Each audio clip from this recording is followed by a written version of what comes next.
Spirit of Thomas Lester, a haunted house story. This is a southern ghost story told by Yomi Goodall. Thomas Lester, a poor road-weary man, was very tired and very exhausted. He decided to spend that night in a haunted house, and this story describes the experience of Lester in the house. Did he survive the night? The Goatman's Bridge, a Texas ghost story. The story of Goatman's Bridge is really going to scare you.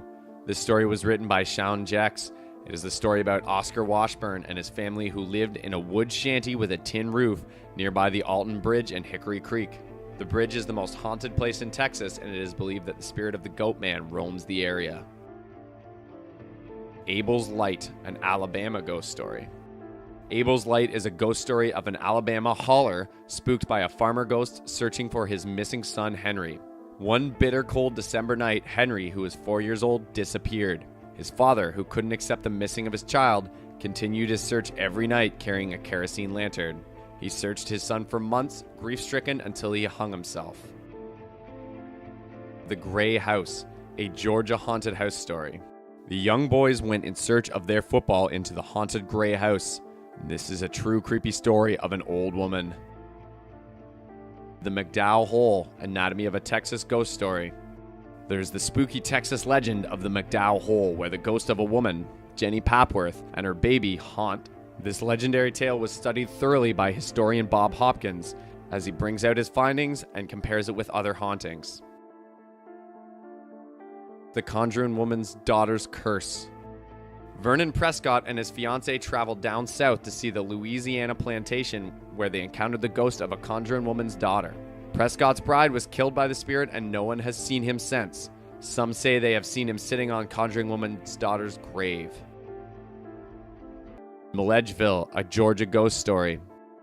Written by Cynthia Morris, Milledgeville, a Georgia ghost story is about a young boy who finds out the tragic secret life of his Uncle Jack, who was lost behind the walls of Milledgeville Mental Institution. Dead in the Eye.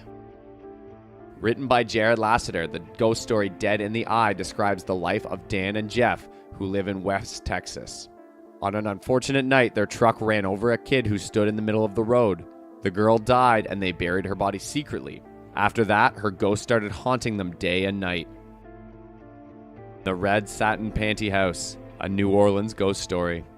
The Red Satin Panty House is a famous ghost story written by Nick Zagarek. Mr. Robert Hollowbrow is a New Orleans lawyer who investigates the mysterious and brutal murder of the local prostitutes in New Orleans. These cases lead him to very strange and very haunted places. Witches on the Road Tonight by Sherry Holman. Witches on the Road is a dark novel describing the events that happened in Eddie's life. It uncovers the secrets and lies that reverberate through 3 generations of Appalachian family, and it is a profoundly human, urgent exploration of America's doomed love affair with fear. This is one of the best novels ever written by Sherry Holman, and the novel begins in the dangerous fall of 1940.